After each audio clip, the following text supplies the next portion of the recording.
Hi, my name is Larna Kimayong, your reporter for today. Chapter 6, Recognizing Visual Words, Psychology of Language. Introduction. In this chapter, we focus on how lexical access take place, how we access a word's familiarity, how we recognize it, and how we access its meaning. In the next chapter, we concentrate on how we produce the word and on the relation between accessing its sounds and accessing its meaning. By the end of this chapter, you should appreciate how words recognition is related to other cognitive processes. Know that recognizing a word occurs when we access its representation in the mental lexicon. Know what makes recognition easier or more difficult. Understanding the phenomenon of semantic framing and how it occurs. Know how the various tasks used to study word recognition might give different results.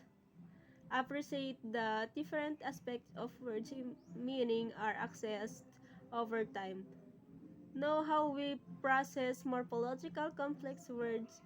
Know about the serial search, logogen, and interactive action and competition. EAC, model of words recognition. Understand how we cope with lexical ambiguity when a word can have two meanings. Basic method of findings. 6 main method has been used to explore visual word recognition. These are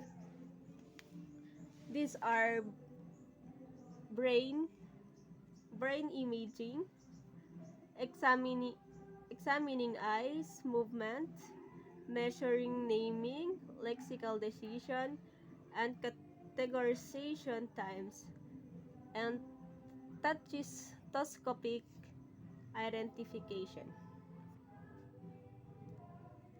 Let's go with brain imaging. What is brain imaging? Brain imaging like use an X-ray machine. Researcher can watch the brain in action while people read. This helps see which part of the brain light up when we recognize words. Eye movement. Examining eye movement.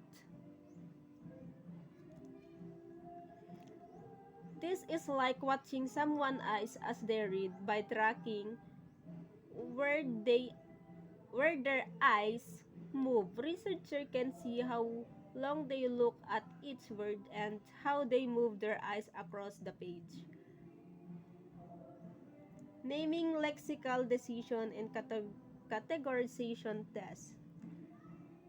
These are like little tests. People might be asked to say a word out loud. Naming, decide if a string of letters is a real word, lexical decision, or categorize a word like deciding if cat is an animal.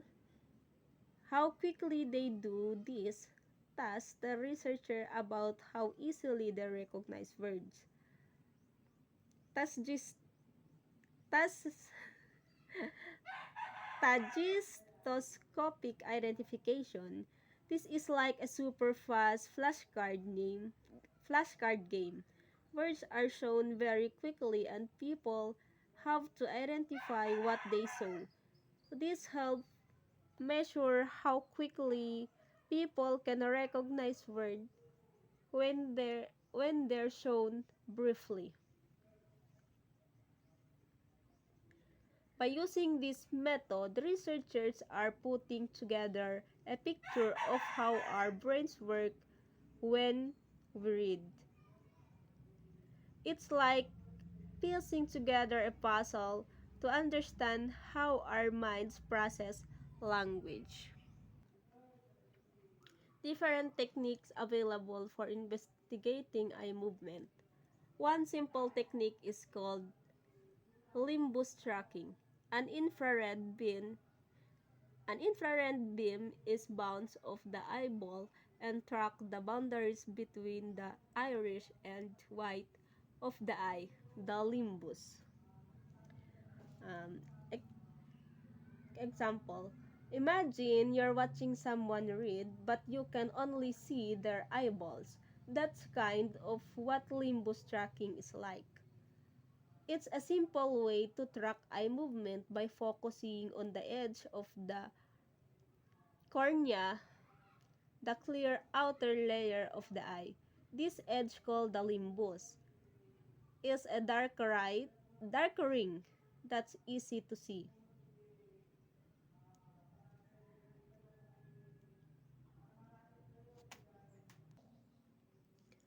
Next, one of the most common used technique is the Purkinje system, which is accurate at tracking both horizontal and vertical movement. The eye travels jump called saccades, saccades of about 20 to 60 miles ba? Or I don't know. In duration with interval of around 200 to 250 ms when the ice is still. Rainer 1998. Very little information is taken in while the ice is moving in a saccage.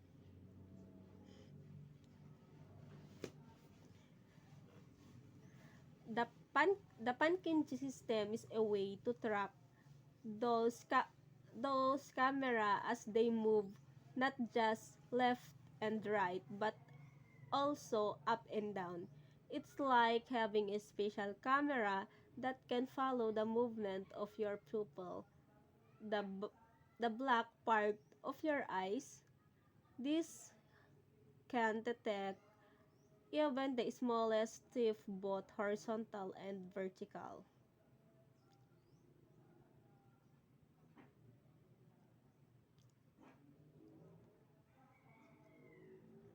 This is like having a super sensitive camera that can follow very tiny twitch of your pupil, giving a researcher a very precise picture of how your eyes move as you read. It is a very powerful tool for studying eye movement.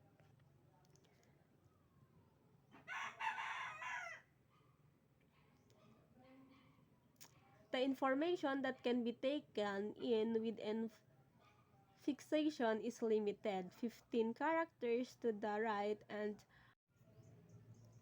the foia is the most sensitive part of the visual field and corresponds to the central 7 character or so of average size text subtending the 2 degree of vision. Fovea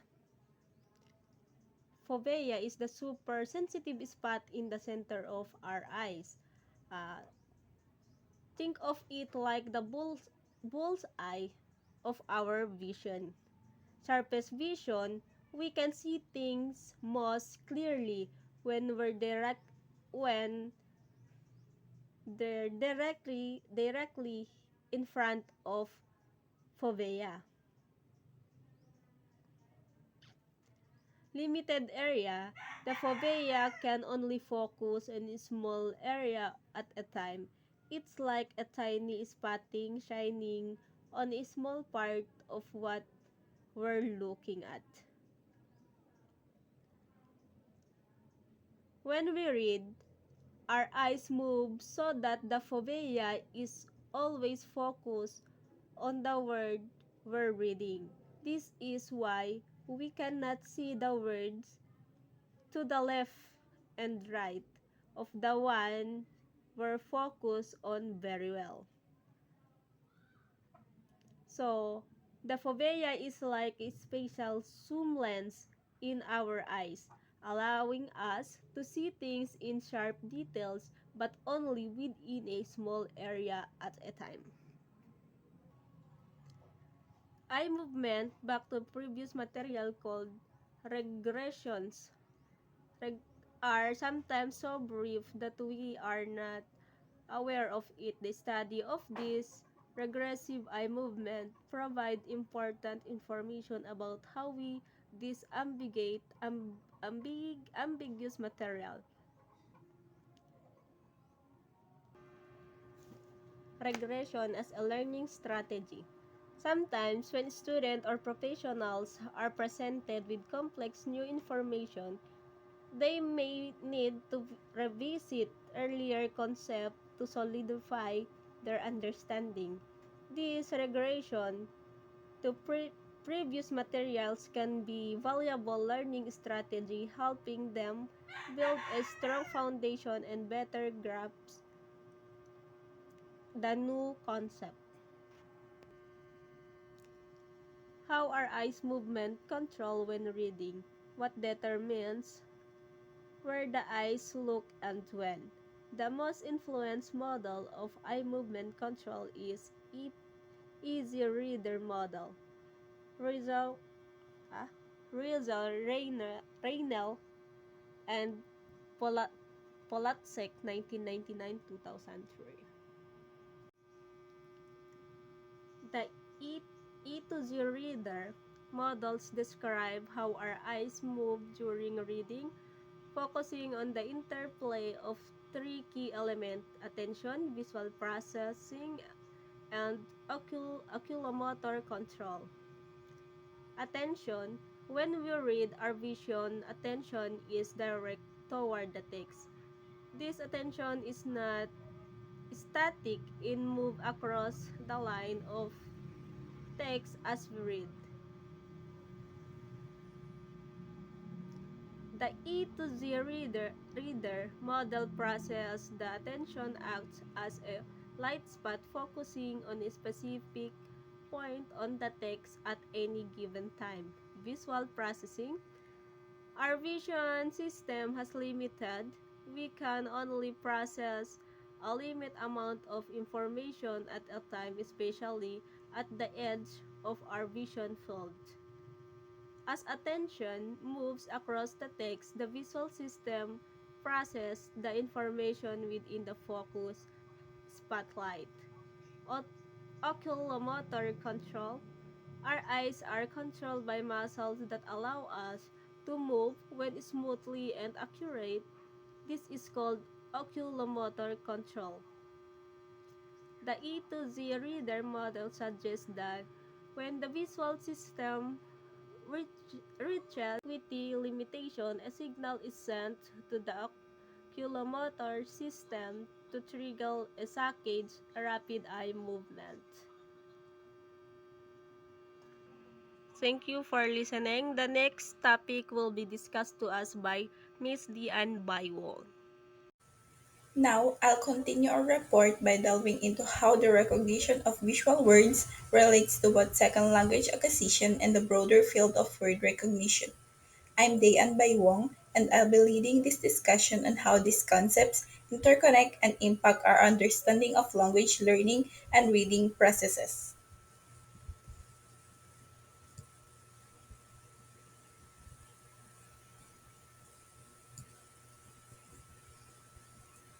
What is second language acquisition? A field of study that investigates how people learn languages beyond their first language, particularly during late childhood, adolescence, or adulthood. It encompasses the acquisition of new linguistic systems, communicative functions, and cultural knowledge. Second language acquisition studies how people learn languages beyond their native language, and this field explores various methods of language learning, including formal education, self study, or immersion experiences. It also looks at how learners develop essential language skills, including speaking, listening, reading, and writing, and also how they adapt to the cultural aspects associated with the new language.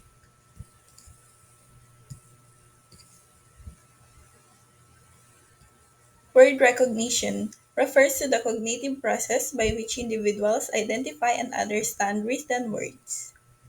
It involves the ability to detect and interpret words quickly and accurately when reading. Word recognition is a crucial cognitive skill that allows us to identify and understand written words effortlessly. When we read, word recognition helps us to quickly and accurately spot words on the page and grasp their meanings. Wherein, this process is essential for fluent reading as it enables us to make sense of text and follow along with the content smoothly. Without efficient word recognition, reading would be slow and challenging.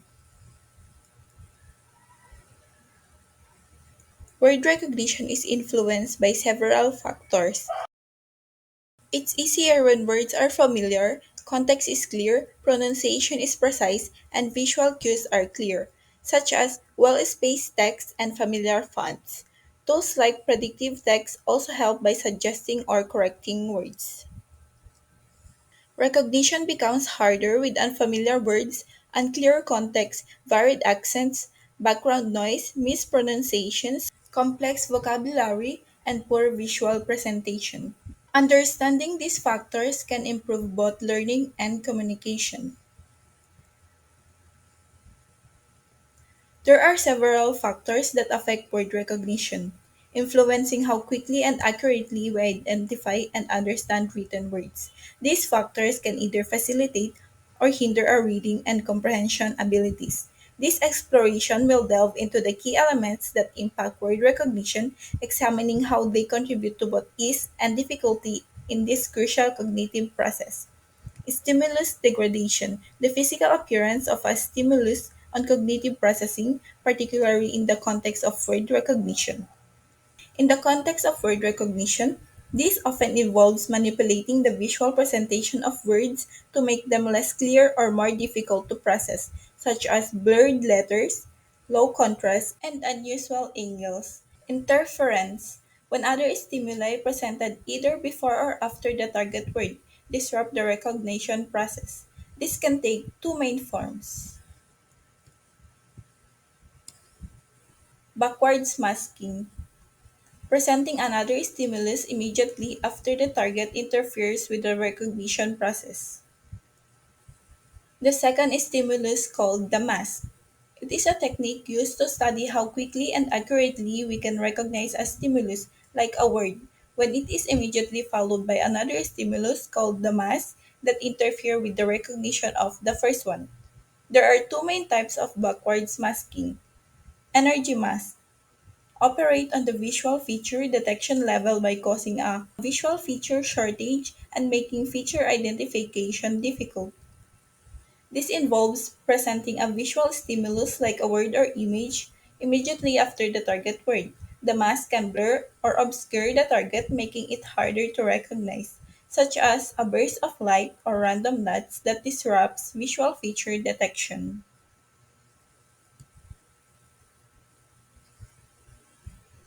Feature masks cause interference at the letter level and limit the time available for processing. This involves presenting a sound or speech immediately after the target word. The masked sound can disrupt the processing of the target word, making it difficult to understand or recall. In both types, the mask essentially covers up or confuses the target stimulus, revealing how quickly and effectively we process and recognize information before it gets masked.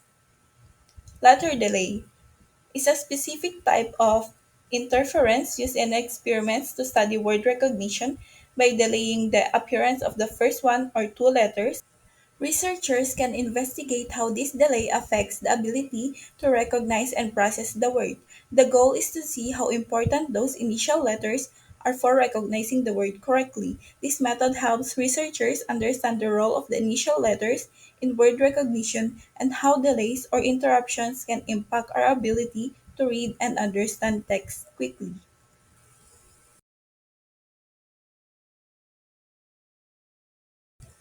Each factor impacts our ability to process language in different ways. Words that we encounter often are familiar with and learned at an earlier age that is typically recognized more rapidly and accurately. Frequency. Frequency of a word or how often it is encountered in language is a significant factor in recognition. This refers to how often a word appears in the language we encounter. Words that are used frequently in spoken and written contexts are recognized more quickly and easily. For example, everyday words like phone and computer are more familiar and thus recognized faster than less common words like ephemeral or bamfazle, which we encounter less often.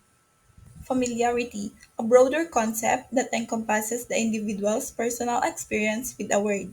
This factor relates to how well we know a word based on our personal experiences and exposure. Words that we use often or that are common in our specific environment are more familiar and thus easier to recognize. For instance, a native English speaker might quickly recognize and process common English words like breakfast and email, while someone learning English as a second language might find these words less familiar and take longer to recognize them. Age of acquisition, the age at which it was first learned, is also a significant predictor of recognition speed and accuracy. This effect is observed across a range of tasks, including object naming, word naming, and lexical decision.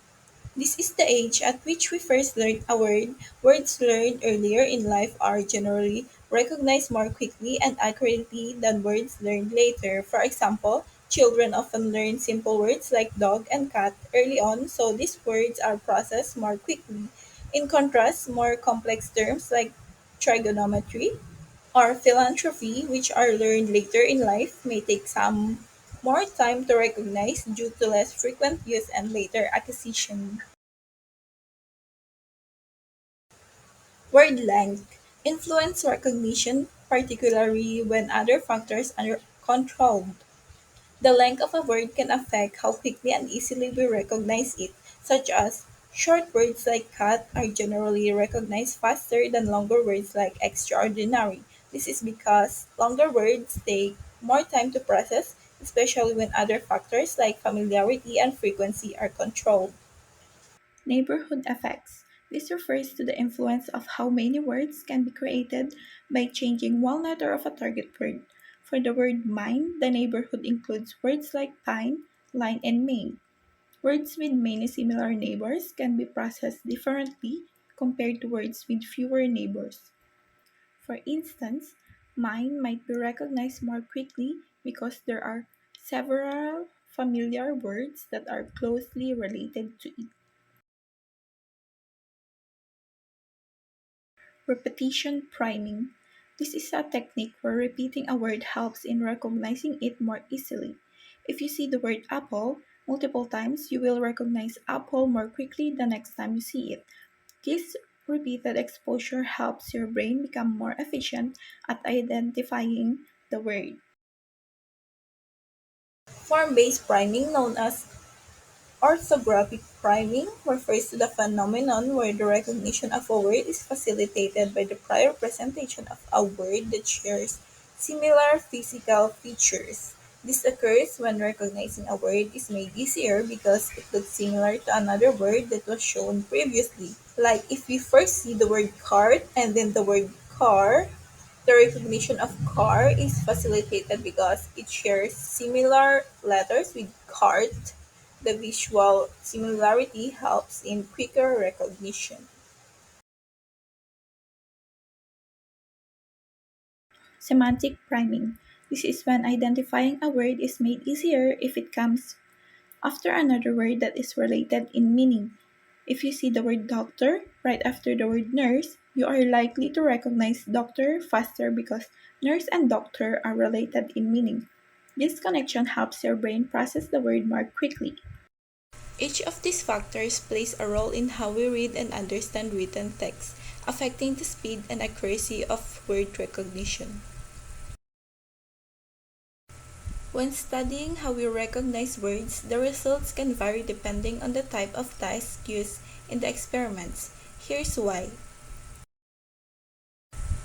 Experiments on word recognition are difficult to interpret because different experimental tasks sometimes give different results. When using lexical decision tasks, participants decide whether a string of letters is a real word or a non-word.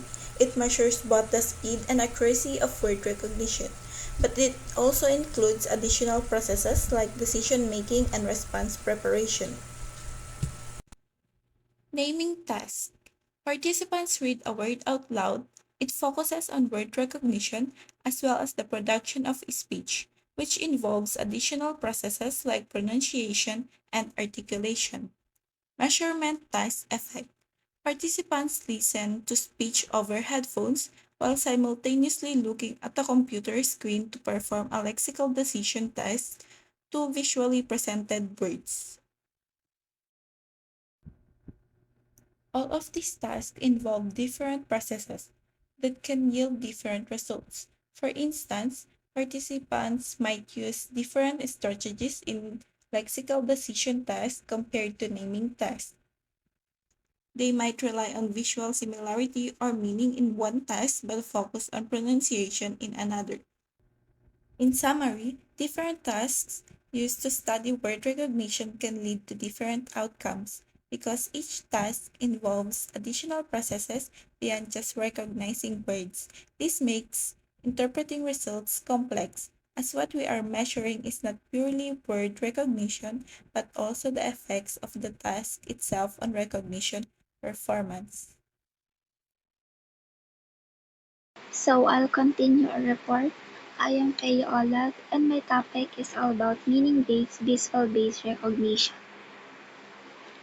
We have seen that semantic priming is one of the most robust effects on word recognitions. Although there are different types of semantic priming. Semantic priming. Semantic priming refers to the facilitation of a faster response to a target due to prior exposure to a stimulus that is related in meaning. Semantic priming is a phenomenon where your brain is faster at processing a word or concept if you've recently been exposed to a related word or concept.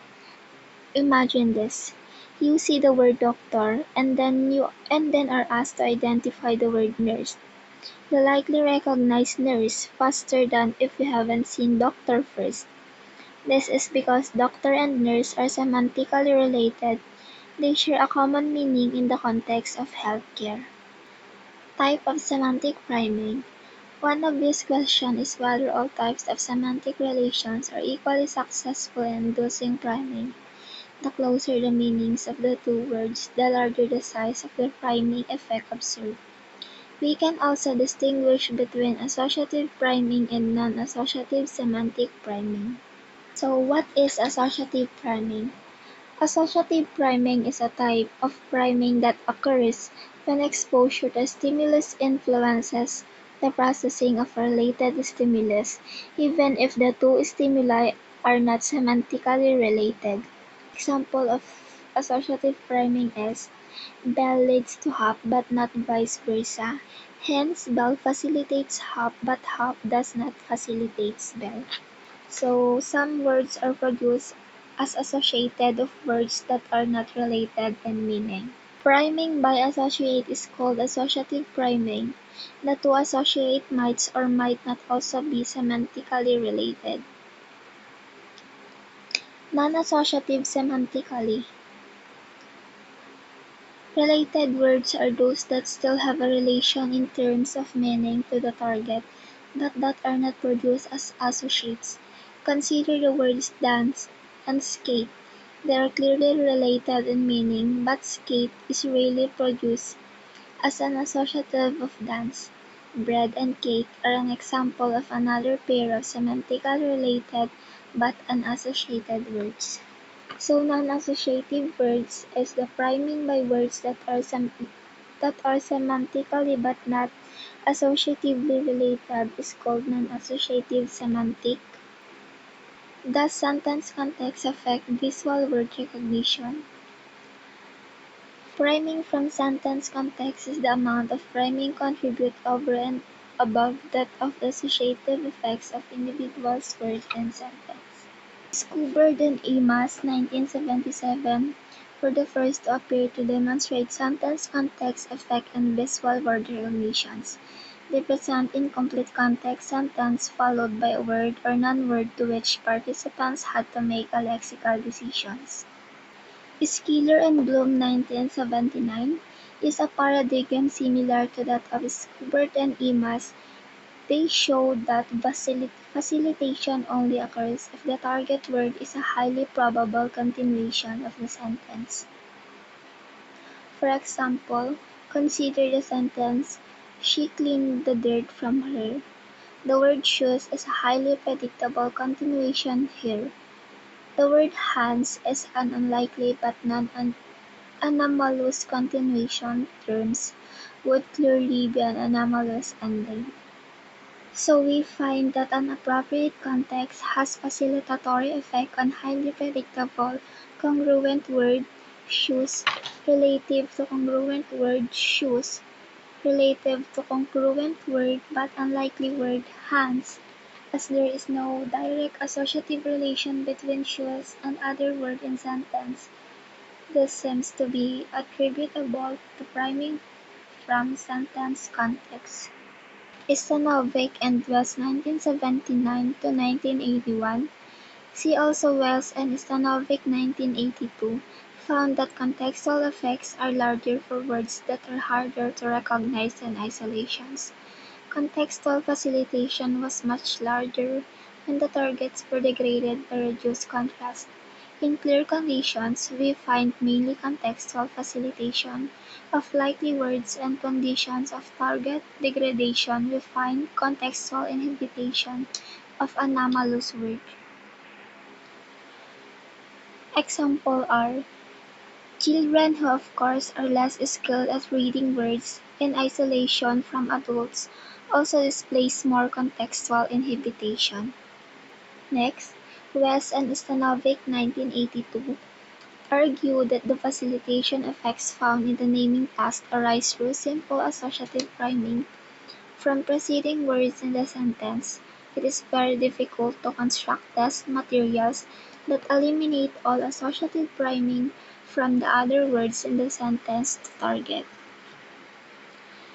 If this explanation is correct, any facilitations found in simply result of associative priming from other words in sentence. Van Patten 1993 examine event-related potentials. ERPs is a semantically anomalous sentence.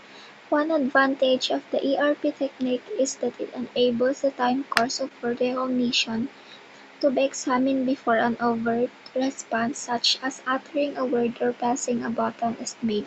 So Van Patten concluded that there was indeed an effect of sentence context that could not be attributed to lexical priming. Next, Kutas 1993 found that lexical and sentence context had very similar effect on ERPs but gave rise to N400S, a large negative wave present 400 ms after the stimulus, whose amplitudes vary with the strength of associations or sentence context. Finally, Altarriba, Kroll, Scholl, and Reiner 1996 examined naming times and eye movements in an experiment where fluent English, Spanish bilinguals read mixed language sentences. They found that sentence context operated both through intralexical priming and high-level priming. Contextual constraints still operate across language, although the results were moderated by lexical variable word frequency. Clearly the results are variable and seem to be task-dependent. It is possible that processing in discourse is different from the processing of word lists such as typically used in semantic priming experiments.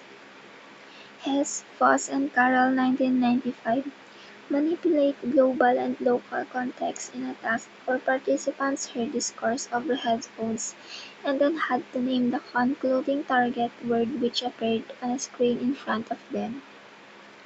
The most important conditions were where the target word was globally related to the context but locally unrelated to the immediately preceding words.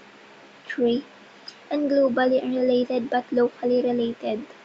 The computer science major met a woman who Hess was very fond of. He admired her for a while but wasn't sure how to express himself. He always got nervous when trying to express himself verbally, so that the computer science major wrote the poem. The English major was taking a computer science class that she was struggling with. There was a big project that was due at the end of the semester she had thought of doing. Finally, last week, and the English major wrote the poem. So has found that only global context facilitate naming the target word poem. So this result does not shows the automatic semantic priming does not occur. We certainly observe it with isolated items presented rapidly together. The experiment does not show in real discourse the effects of global context may be more important. In summary, sentence context can have either an early perceptual effect or a late post-perceptual effect. We can observe early effects but only in a certain task, particularly ones that resemble reading of whole sentence and discourse rather than responding to isolated words. So the summary of meaning-based priming studies. So we can distinguish between associative semantic priming, associative non-semantic priming, and non-associative semantic priming. All sorts of priming have both automatic and attentional components, although there has been considerable debate as to the status of automatic non-associative semantic priming. Next, we move on to the processing morphologically complex words. So far, we have mainly looked at morphologically simple words. How are morphologically complex words stored in the lexicon? Is there a full listing of all derivations of word so that there are entries for kisses, and kissing? We call this the full listing hypothesis. Or do we just list the stem, kiss, and produce or decode inflected items by applying a rule you added to the stem of a word to form the past tense? As English contains a large number of irregular derivations, for example run, ate, mice, sheep, we would then have to list the exceptions separately, so we would store a general rule and a list of exemptions.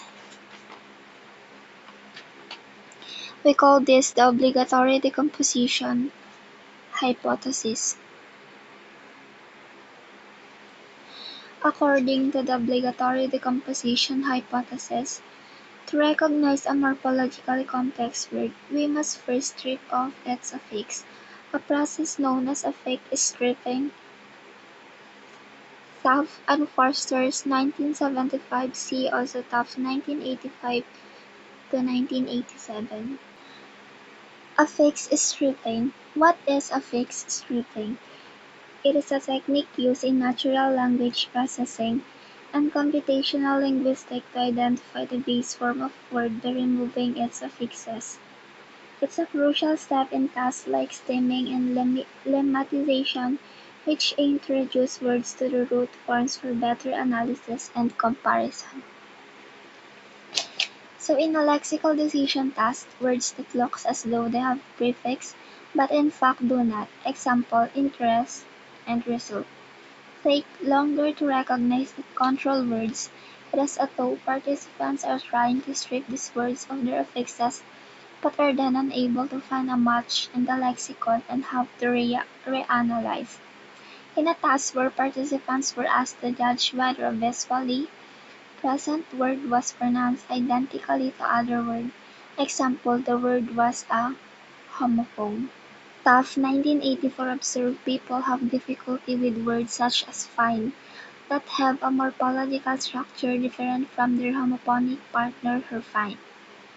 Compound words, whose meanings are not transparent from their components, example, buttercup, will also be stored separately.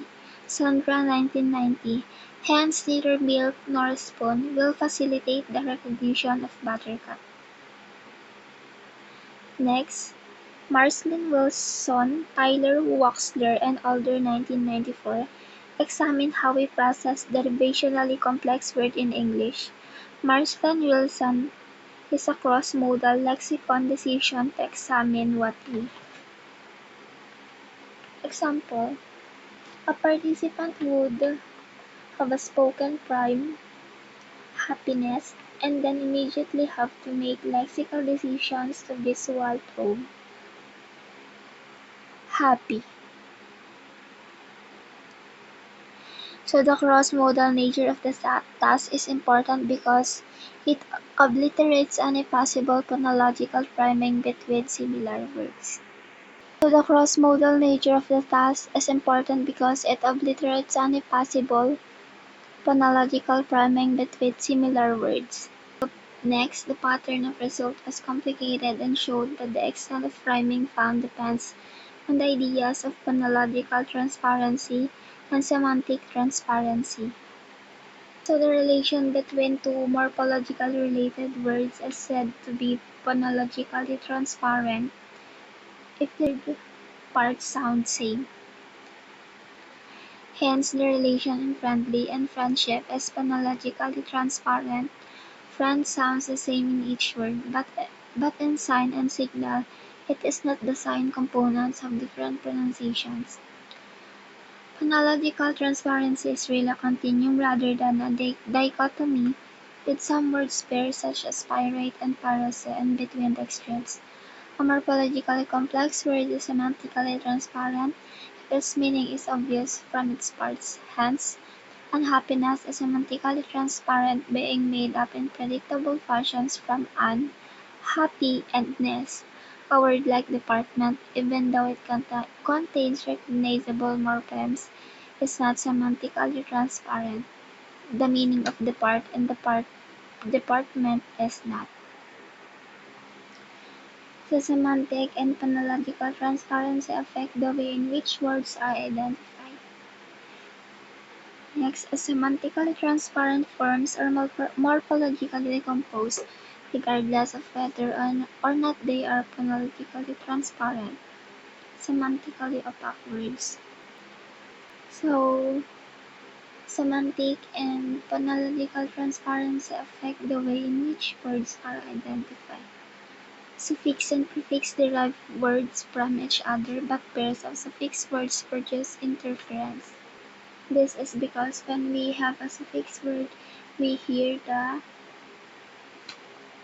step, step first.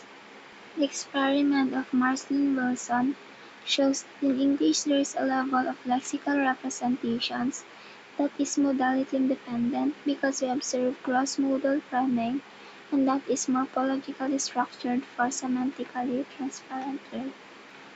This is because of the pattern of facilitates shown. Models of visual word recognition. For some time, it was thought that there was clear evidences that longer words take longer to pronounce. Foster and Chambers, 1973, Wikis 1997 found that word length measured in letters had little effect on naming words when other properties of words, such as number of words similar to the target words, were controlled for. Although length and some effect of reading non-words, it seems that the number of letters in word has little effect for short words. Furthermore, word length effect in naming words with similar pronunciation pronounced for shorter words. There are two types of modal visual word recognition. The first is to demonstrate the meaning influences visual word recognition. The second is to provide a synthesis of ways in which meaning influences the processes of word recognition, in the order of that we might have a better understanding of the dimension of meaning that are assessed in lexical processing. For example of models visual word recognition is some patients who show a deficit in recognizing printed words can nonetheless recognize spoken words, whereas other patients show the reverse situation. Coping with lexical ambiguity. Lexical ambiguity refers to the fact that the ambiguity comes from the word itself. Rather the context, lexical ambiguity occurs in language when someone uses word that has an unclear meaning. A term or statement is ambiguous when there is more than one potential interpretation of it. Lexical ambiguity can also be called semantic ambiguity. A semantic is a term used to describe the literal meaning that word processes. Generally, the meaning that was intended can be determined based on the rest of the sentence or the general topic of conversation. But sometimes, it is necessary to clarify exactly what was meant by an ambiguous word. Example of lexical ambiguity is it and identify cases where area word can include various alternative meanings, and therefore a sentence that uses that word might be confusing because people aren't sure which way to interpret of it. Summary.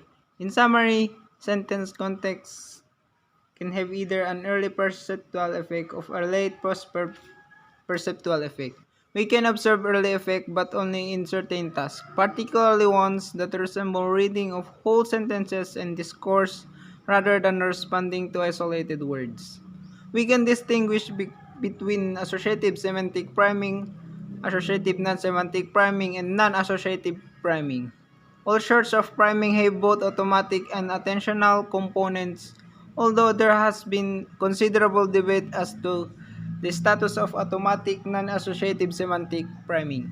The example of summary is a summary is a brief statement or restatement of a main point, especially as a conclusion to a work.